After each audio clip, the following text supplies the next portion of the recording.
안녕하세요. 접경지역 균형발전 정책 엑스포 전문가 좌담회를 시작하겠습니다. 이번 좌담회는 접경지역 시장군수협의회 주최로 오는 12월 20일 한국프레스센터 국제회의장에서 열리는 접경지역 균형발전 정책 종합 포럼을 앞두고 접경지역 10개 시군의 현안을 살펴보는 자리입니다.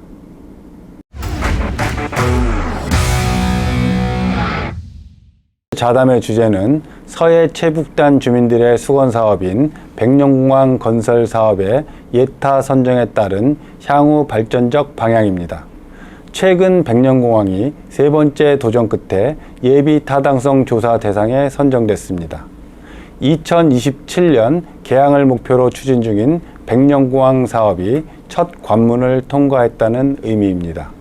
하지만 1,740억 원에 달하는 국비 사업이 최종 승인되려면 여전히 많은 과제들이 남아 있습니다. 백령도는 우리나라 서해 최북단 섬이자 천혜 자연과 비경을 간직한 섬입니다.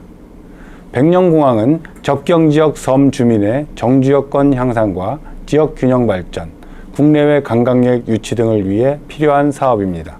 백령도, 과연 제2의 제주도가 될 수 있을까요?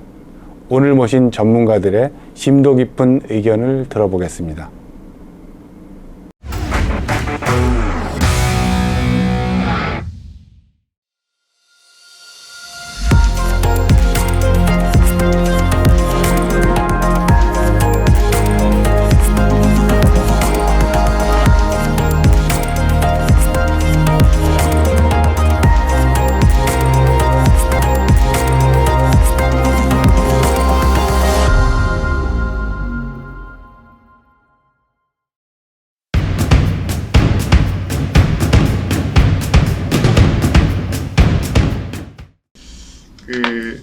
먼저 백령이라는 그 지역이 도서 지역이기 때문에 이 도서 지역에서의 어떤 교통 서비스는 이제 필수 공공 서비스라고 할 수 있고요. 근데 기존에 배를 이용해서 이런 교통 서비스를 제공했지만 그래도 이게 완전한 서비스 제공이라는 건 좀 할 수 없고요.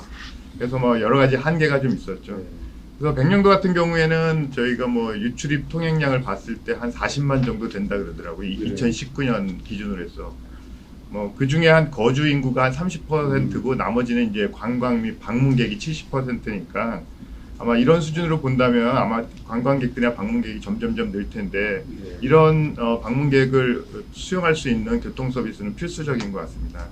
근데 이제 2017년에 공항 건설을 위해서 아마 사전 타당성을 좀 했었는데 그때 이제 경제성이 있었음에도 불구하고 여러 가지 일 때문에 아마 그 사업이 진행되지 못했는데요.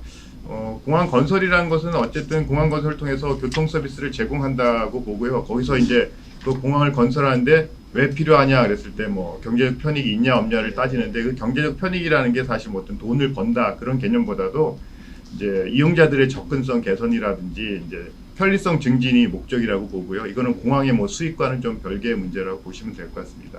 그래서 백령공항이 갖는 의미를 단순하게 경제적 편익이라기보다는 도서 지역에 있는 주민들의 생활 여건의 개선이라든지 도서 지역과 내용 지역과의 연결을 통해서 생활이라든지 안전, 보건 여러 가지를까지 다 고려를 해야 된다고 생각을 하고요. 그런 면에서는 굉장히 백령공의 필요성은 당연히 필요하다고 생각하고 또한 그뿐만 아니라 정량적인 평가 아니라도 정성적인 평가로 본다면 국방이나 서해수와 관련된 관점에서 본다면은 이게 반드시 필요한 시설이고 실익이 있는 시설이라고 이렇게 생각을 합니다.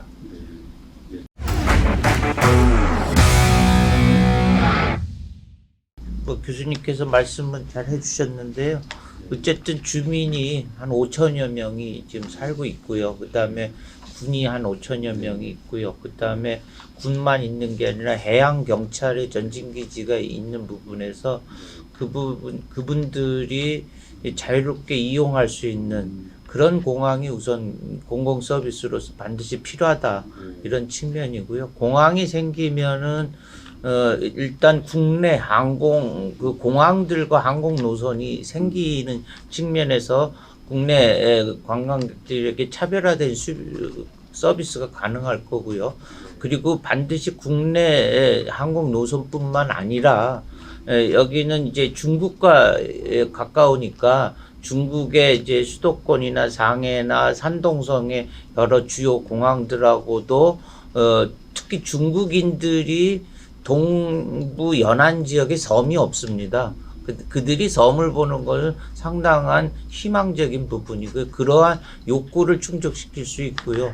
장기적으로는 이제 북한하고 우리가 평화적인 거일 때도 북한 사람들이 거기에 오는 그런 측면에서 중장기적 포석이 필요하다. 단기적으로는 교통 오지에 대한 필수 서비스로서 그다음에 중장기적으로는 국내 중국, 북한의 항공 수요를 충족시켜서 그들에게 차별화된 그런 관광 수요를 창출할 수 있다. 거기에는 분명히 이제 그들이 원하는 그런 좋은 천연 자원들이 있습니다. 그래서 그 부분을 다시 한번 제가 소개를 해드릴 텐데 저는 그 필요성은 그렇게 봅니다.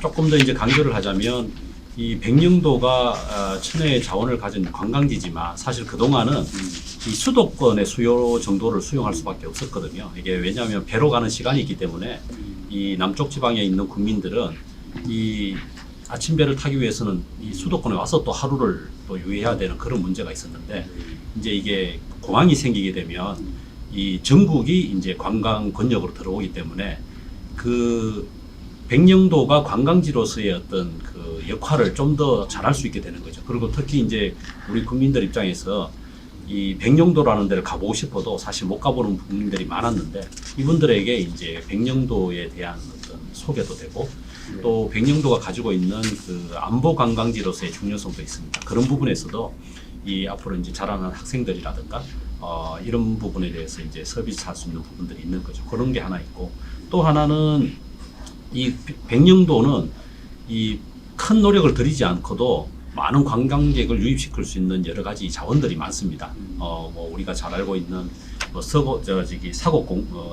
해변이라든가 또는 도무진 뭐 이런 부분들이 있는데 이런 부분들을 다른 데는 관광지를 개발하기 위해서 상당한 노력을 해야 되는데 여기는 이미 갖추어진 자원들이 있기 때문에 교통수단만 잘 좀 연결시켜주면 많은 분들이 혜택을 누릴 수 있다. 그런 측면에서도 이 백령공항은 반드시 필요하다. 이렇게 볼 수 있겠습니다.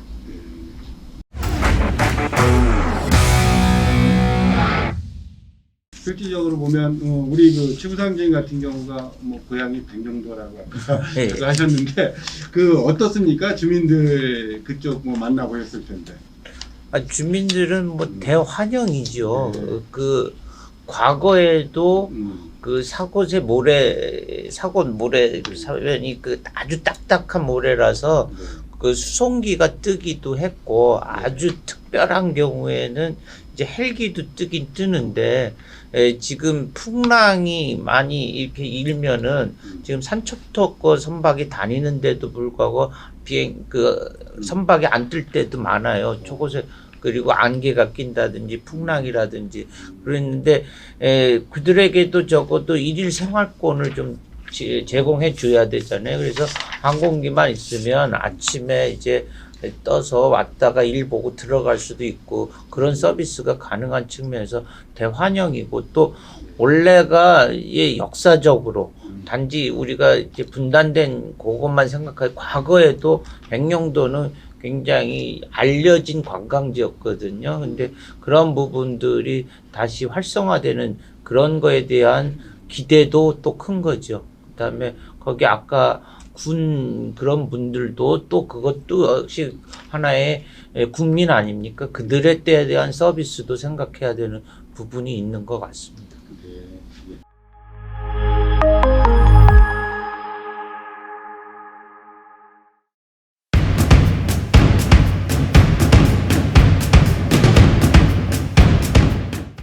이게 기재부에서 하는 예비 타당성 조사라는 게 이제 가장 큰 부분이 그 경제성을 보는 건데요.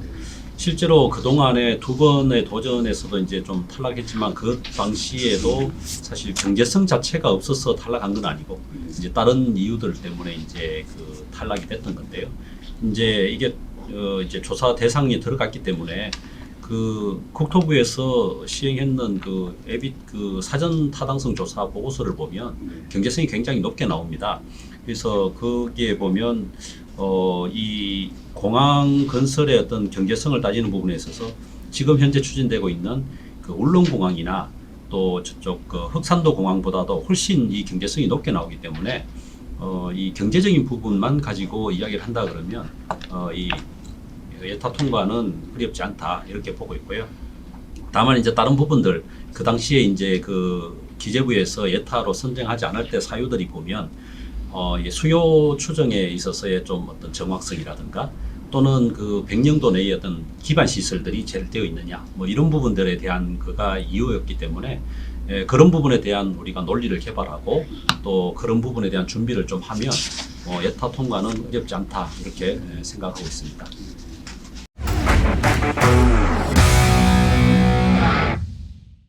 예, 그 조금 전에도 그 울릉공항, 흑산공항, 백령공항 세 개를 얘기했는데 저는 세 개가 다 필요하다는 입장입니다.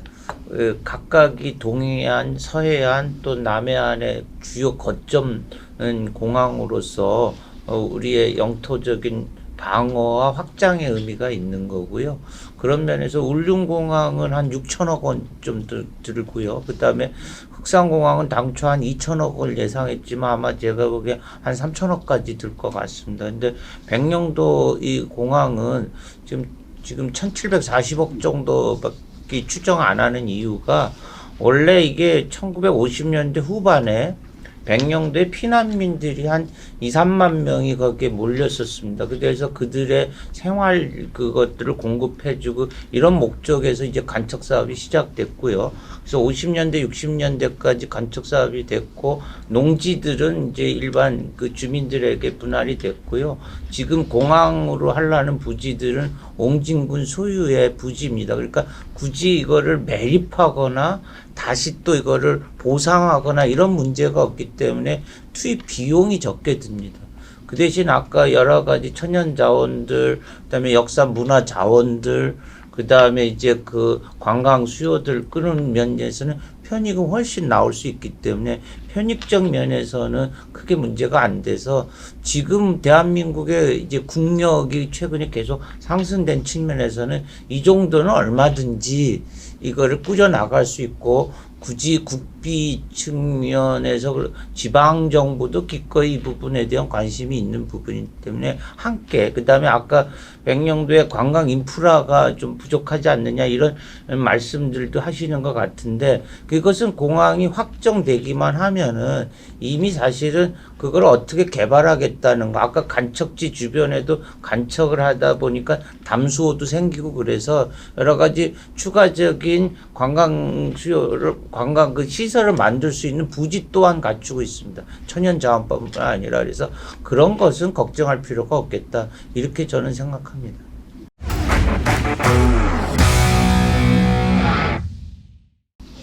이게 세 번의 도전이라는 얘기를 하셨는데 사실 첫 번째 뭐 두 번째 어떤 그 원인을 우리가 좀 한번 따져보면은 뭐 말씀하셨듯이 뭐 수요도 있고 그다음에 배후 시설에 대한 문제도 있었습니다. 근데 특히 이런 수요 같은 문제가 이런 공항 개발하는 데 있어서 굉장히 뭐 난제거든요.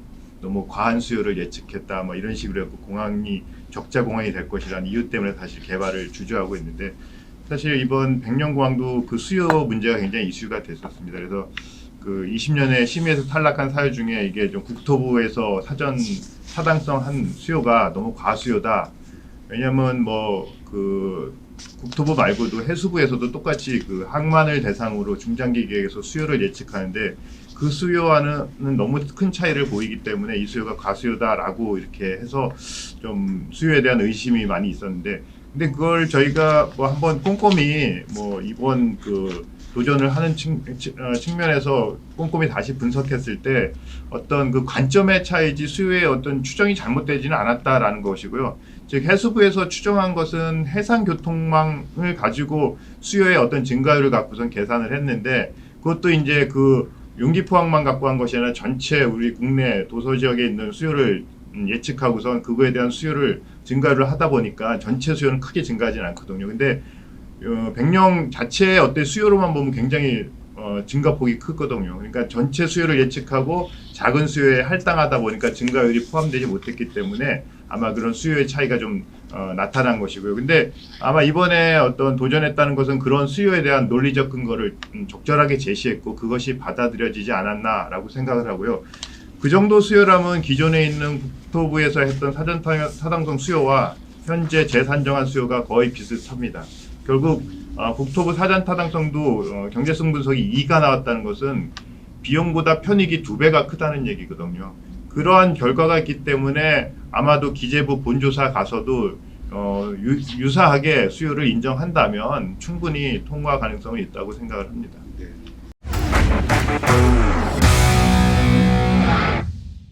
앞으로 그럼 본조사 이후에 기재부 이게 통과됐다고 그래도 그게 이제 끝은 아니잖아요. 어느 절차가 좀 남아 있습니까?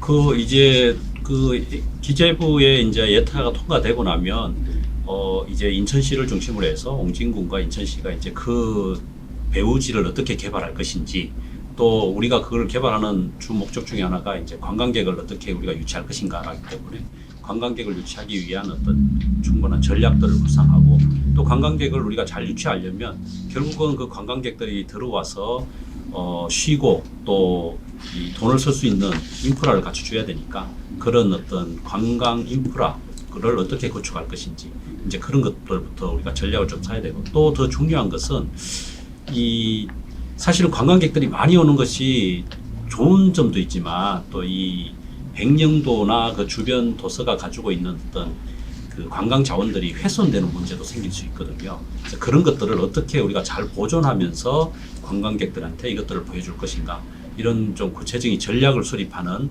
것이 좀 필요할 것 같습니다. 아마 그 절차는요. 이제 예타가 2023년에 통과되면 기본 및 실시 설계를 할 겁니다. 그게 되게 한 1년 정도 걸려서 2024년에 되면은 승인을 받으면 되게 2025년 정도는 착공할 수 있지 않을까 이렇게 보여집니다. 착공하게 되면 아까 말씀드렸듯이 이미 부지도 확보돼 있고 추가 매립도 필요 없고 이렇기 때문에 한 2년 정도면 할 줄로 하고 또 터미널 만들고 그러면은 제가 보기엔 한 2027년 정도는 개장을 할 수 있을 것 같고요. 그 기간 동안에 병행해서 지금 혁정수 의원님께서 말씀하신 그 관광 인프라를 갖출 수 있는 시간은 충분하지 않느냐. 그래서 투트랙으로 아마 가야 될 것 같습니다. 이제 말씀하신 대로 이제 대상 사업으로 선정됐으니까 예타는 사실은 뭐 기재부에서 하는 거니까 시나 우리 지자체에서 할 역할이 없지 않나라고 생각을 하는데 아까 석 의원님께서 말씀하신 그런 어떤 전략을 준비하는 것도 있지만 기재부 예타 중에 이제 계속 어떤 관련된 자료를 아마 생성해내고 아마 분석을 할 겁니다. 그래서 그런 거에 있을 때 우리가 꼭 그 예타에 들어가는 항목에 대해서만 기본적인 백데이터뿐만 아니라 그거와 더불어서 추가적으로 이 백령공항의 필요성과 당위성을 할 수 있는 여러 가지 활동을 추가적으로 더 해야 된다고 봅니다. 이게 사실은 어떤 기재부도 이제 문서나 서류 데이터 갖고 분석을 하지만 어떤 분위기도 중요한 거거든요. 그래서 그때 당시에 어떤 분위기가 공항의 개발에 대한 어떤 필요성이 더 크다라는 것도 보여줄 수 있기 때문에 지자체 차원에서 그런 것도 좀 해야 되지 않을까 하는 생각이 있습니다.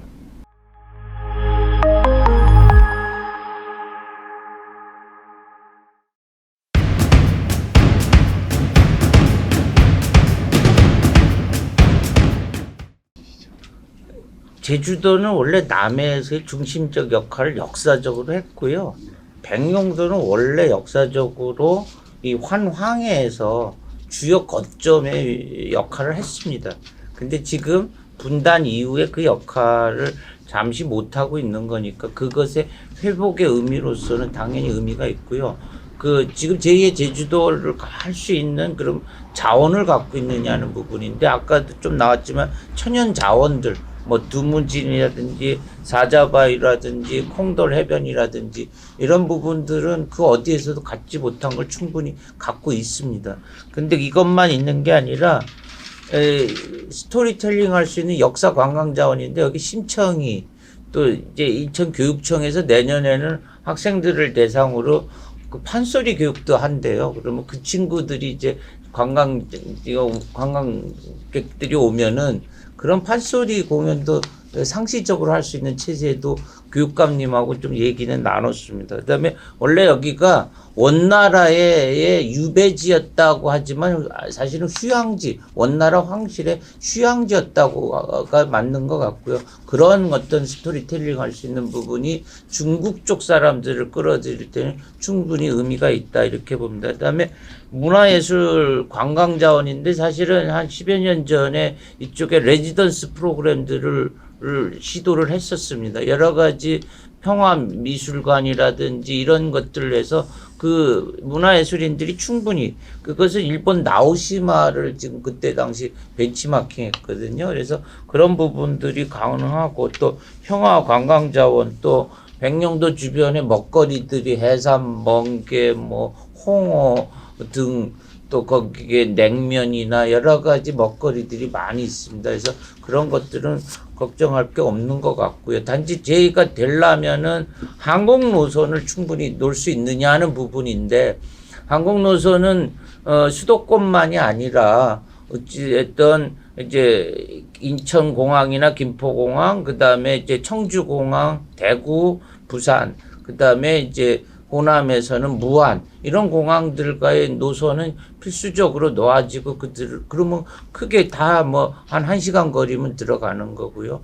그것뿐만 아니라 아까 그 이제 중국의 부분에 있어서의 수요들 그래서 중국의 뭐 베이징이나 상하이 또는 텐진 저는 또 윤영성 쪽의 심양 그다음에 산동성의 제남 이런 부분들과의 항공 노선은 놓을 수 있다고 보거든요. 그래서 오히려 그런 부분들을 어떻게 소화할 건가를 지금 걱정해야 되는 측면이라고 봅니다. 그래서 그리고 아까 담수 간척 사업을 하면서 많이였는데 막아서 이제 담수가 생겼는데 거기에 이제 새로운 수상 레저 시설이라든지 골프장이라든지 리조트, 호텔 또는 면세점 이런 것들은 당연히 확보가 돼야 될 거고요. 그렇다면은 그런 인프라 측면도 갖출 수 있다. 이렇게 저는 보고서 뭐 당연히 환황에서의 중심 역할은 하고 뭐 그것을 제주도를 대체하는 게 아니고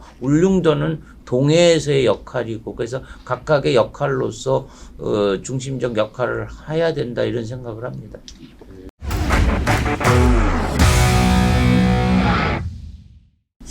이제 근데 저는 이제 조금 우리가 좀 견해를 좀 이 생각을 바꿀 필요가 있는 것이 이제 마지막에 우리 부사님도 그런 말씀해 주셨지만 이 제주도와는 성격이 좀 다르게 갈 필요가 있겠다.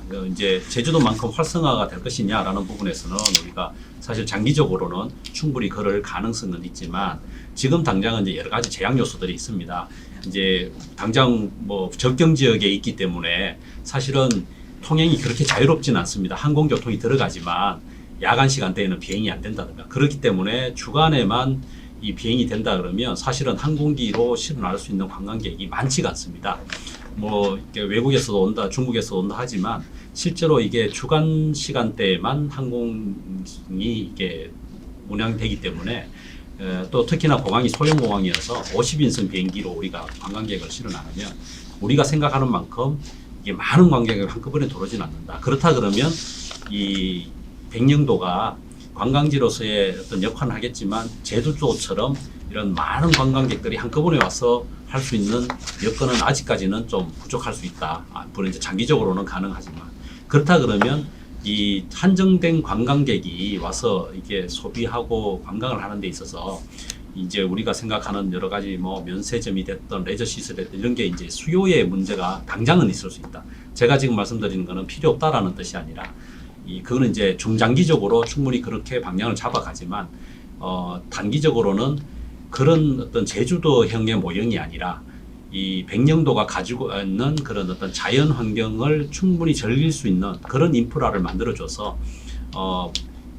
백령도만의 어떤 색깔을 가져가는 것이 좋겠다라는 거고요. 그러기 위해서는 우선은 좀 단기적으로는 백령도 내부의 교통망을 좀 정비할 필요가 있습니다. 현재는 이 주민들만 이동하기 위한 생활 도로 수준인데 이런 것들이 이제 관광객들이 충분히 잘 이용할 수 있게 해주고 그다음에 우리가 백령도만 볼 수는 없으니까 백령도 주변에 있는 대청도, 소청도들이 또 연계가 돼야 되는데 이런 것들을 순환하는 어떤 그 해상 교통도 이제 충분히 우리가 또 마련해야 되는 그런 문제들이 있습니다. 그래서 우리가 당장 우리가 제주도를 벤치마킹, 제주도를 모델로 삼기보다는 이 백령도가 가지고 있는 특성을 가지고 백령도만의 어떤 그 관광 자원을 활용하는 쪽으로 가고 중장기적으로는 우리가 제주도만큼의 어떤 활성화되는 관광지로 가야 되지 않겠느냐, 이제 그렇게 저는 생각하고 있습니다.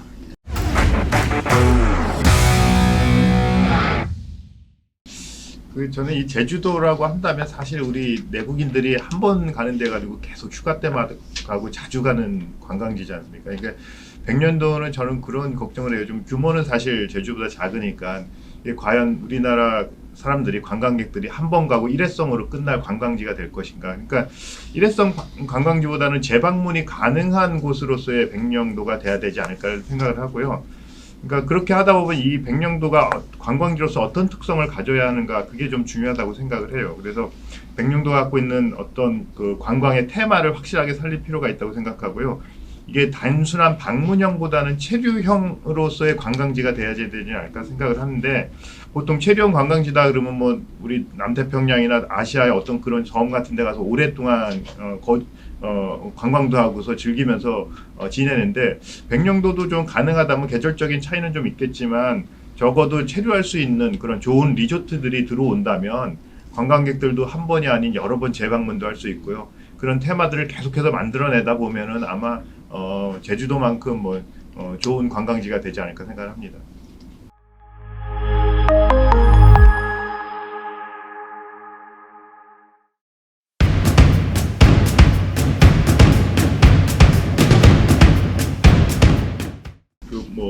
내국인 면세점이 도입되면은 관광객 유치나 활성화에 도움은 될 겁니다. 근데 다만 이게 좀 소규모 공항에 면세점을 운영한다는 게 좀 한계가 있고요.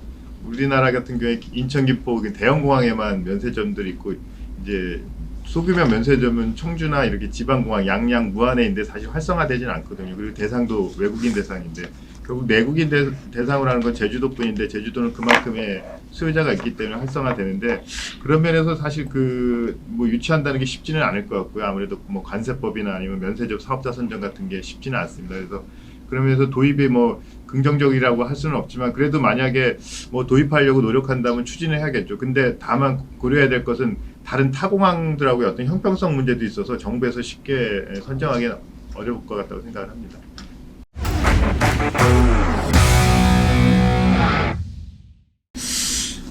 저도 이제 교수님 생각하고 많이 비슷한데, 이게 이제 그 내국인 면세점을 넣으려면 또 특별법으로 이렇게 또 해야 되는 부분이 있어서 법을 개정해야 된다든가 법을 또 따로 제정해야 된다든가 이런 아주 이제 그 부단한 노력이 필요한데요.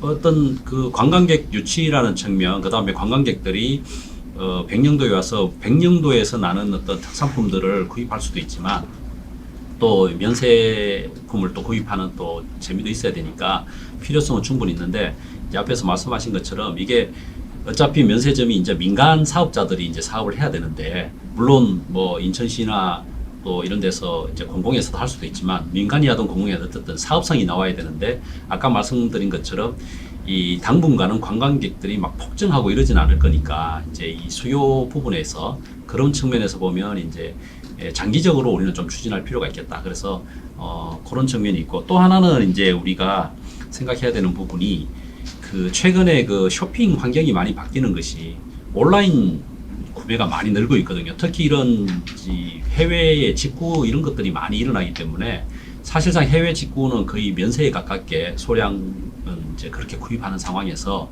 사실 면세 사업이 크게 이게 이제 그 소형 공항에서 사업성을 우리가 충분히 검토할 필요가 있겠다. 이런 측면에서 우리가 좀 전략적으로 잘 가져가지 않으면 힘들지 않을까 이런 생각을 합니다. 예.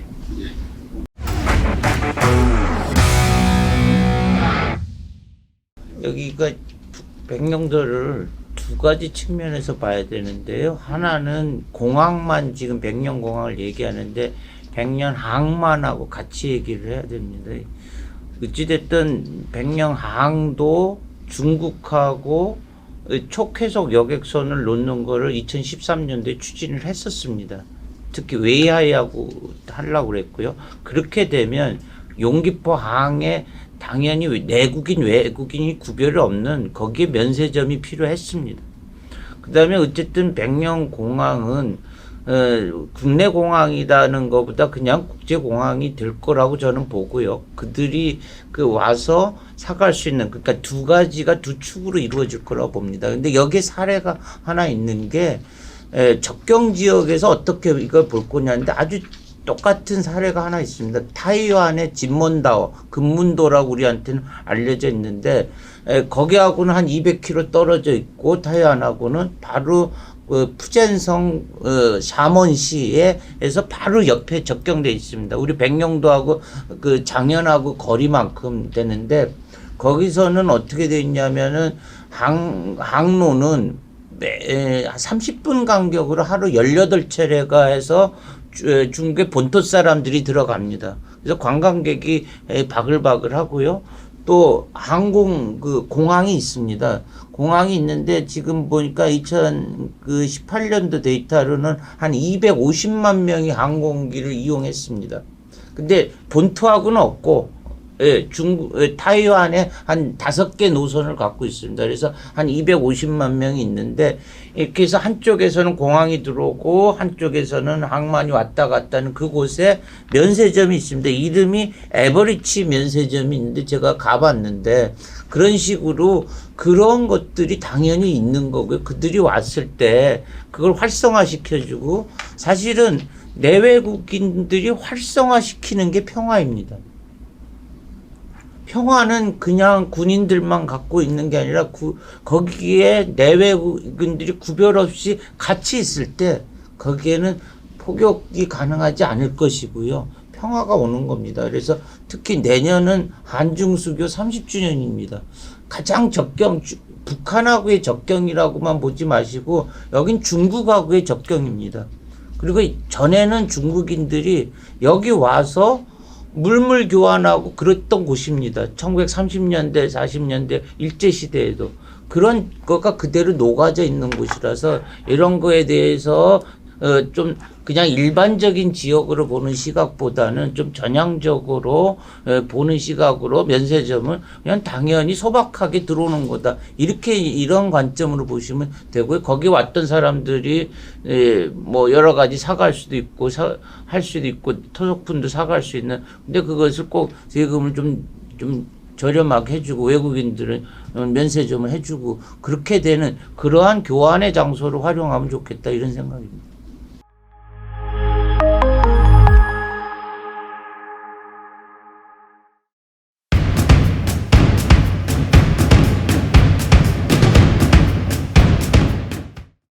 항만과 공항이 같이 있으면 사실 수요 증가에 도움이 됩니다. 뭐 두 개 수요가 별개의 수요라고 생각도 하는데 사실은 뭐 보안적 관계에 있어서 사실 항공 여객하고 해상으로는 여객은 확실히 차이가 있지만 그래도 보안적 관계가 있어서 충분히 수요 증가에는 도움이 될 거라고 생각을 하고요. 뭐 유사한 사례로 사실 뭐 서산에 새로 공항 만든다는데 서산 공항하고 대상항에 있는 중국 국제 터미널이 있거든요. 항만 터미널이. 거기가 또 같은 시너지가 있을 거라고 이렇게 예측을 하고 있습니다. 그런 면에서 본다면 용기포항하고의 어떤 개발도 뭐 필수적이라고 생각하는데 다만 이제 국제항으로서 개발될 것에 대해서 본다면 아직은 뭐 현재 있는 인프라가 이렇게 크진 않기 때문에 좀 더 많은 승객을 실어 나르기 위한 국제선 카페리에 정도의 수준은 조금 더 어항을 좀 더 국제항으로서 개발할 필요가 있지 않나 이렇게 생각을 합니다.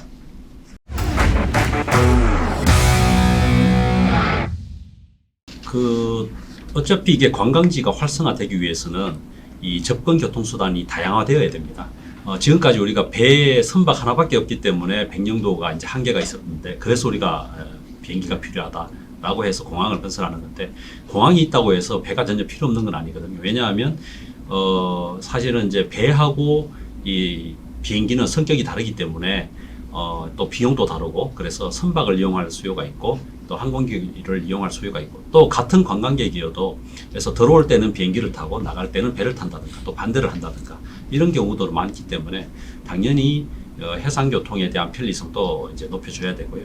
그 다음에 아까 우리가 이제 중국 관광객을 유치하는 이야기도 많이 했지만 사실은 이제 항공기로 유치하는 방법도 있지만 사실은 이제 이 선박을 이용해서 특히 저는 생각하는 게 중국과 중국의 이쪽 동해안, 우리 쪽의 황해 쪽이죠. 그하고 이 백령도, 인천, 부산을 거쳐서 일본으로 이어지는 이런 크루즈 선박 이런 것들을 우리가 충분히 유치할 수 있다. 그래서 뭐 이 남북 관계가 좋아지고 하면 뭐 북한에 잠깐 들릴 수도 있는 거고 그런 이제 대형 크루즈 선박이 들어오려면 영기포항이 이런 큰 선박을 받아들일 수 있는 시설이 돼야 되겠다. 그런 측면에서 보면 영기포항을 충분히 개발할 여지는 있다. 이렇게 보는 겁니다. 예.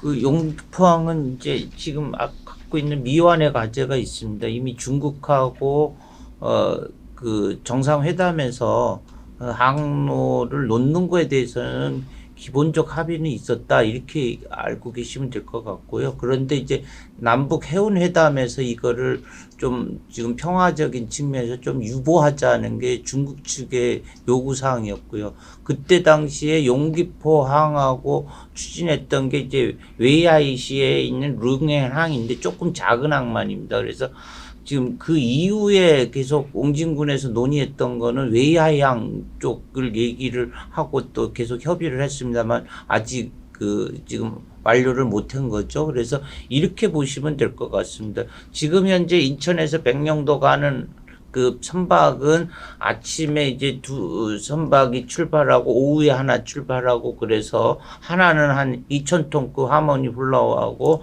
그다음에 한 500톤급 선박에 가서 그것을 수용할 수 있는 건 용기포항은 충분합니다. 근데 중국하고 놀 때 두 개 정도를 생각할 수 있는데 우선은 웨이하이항 그다음에 그거는 산동성이고요. 윤용성에 있는 따렌 요게 인천에서 백령도가 한 3시간에서 4시간 걸리는 것처럼 웨이항하고 용기포항도 3, 4시간 걸립니다.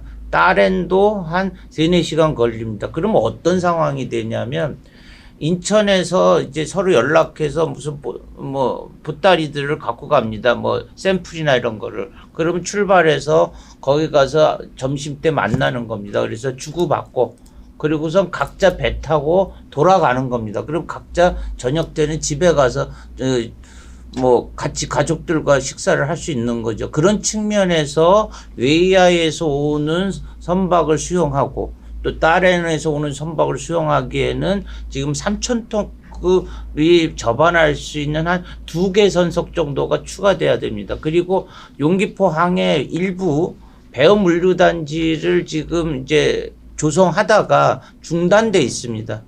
약간의 그 뭐 시설들 하다가 그때 2013년에 추진했고 설계까지 끝났었습니다. 그래서 그 부분이 다시 추진이 돼서 배후 물류단지에 그러한 수요들 서로 와서 만나고 하고 다시 돌아가는 그러한 것들로 해갖고 그 선석에 한 3,000톤급 선박에 한 2개 정도의 추가가 좀 추진돼야 되냐 아니냐 1선석하고 또 2선석하고 그다음에 또 배후물류 단지의 추가 그리고 터미널이 국제여객 터미널이 되면 CIQ가 필요하거든요. 그거를 지금 연안여객 터미널에서는 CIQ를 하기엔 약간 좀 협선면이 있습니다. 그래서 그런 추가 증설 부분들이 좀 필요한 것 같습니다. 어쨌든 항만이 되고 국제 항로가 됐을 때 항공은 필요에 따라서는 어떻게 보면은 그러니까는 그 이제 급히 아픈 사람들을 수송하는 그런 이머전시에 대한 그 역할도 할 거다. 이런 상호 보완적 관계도 생각하시면 좋을 것 같습니다.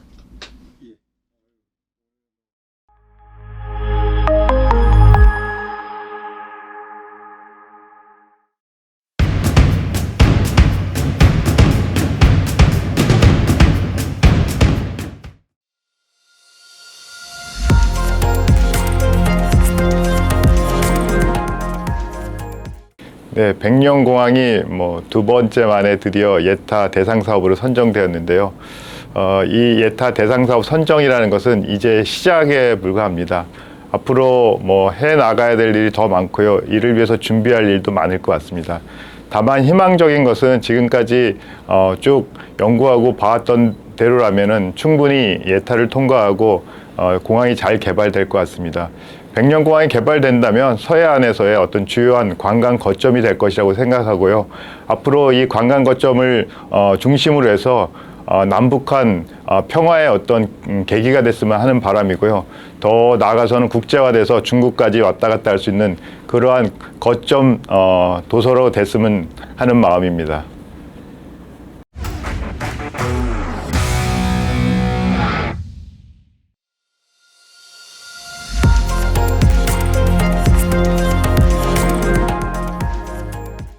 네, 백령도가 가지고 있는 천혜의 자연 자원과 또 안보 관광지로서의 어떤 특징을 가지고 있습니다. 그동안 이 배로만 연결되면서 주민들의 생활 불편이라든가 관광객들의 접근성 불편 문제가 있어서 여러 가지 제약사항이 있었습니다. 이제 백령공항이 예타 대상으로 선정이 됨으로써 공항 건설에 대한 어떤 기대가 부풀고 있는데요. 예타 통과는 거의 확실시 된다고 보고 이제 우리 인천시와 또 옹진군을 중심으로 해서 이 관광객들을 맞을 어떤 준비를 해야 될 것 같습니다. 그래서 이 백령도 내부의 교통망이라든가 또 백령도 주변의 대청, 소청을 연결하는 해운 항만 관련 인프라를 준비하는 작업을 해야 되겠고 또 이 백령도가 가지고 있는 천혜의 자원들을 얼마나 잘 보존하면서 관광객들을 맞이할 것인가라고 하는 보존 대책도 함께 세울 필요가 있겠습니다.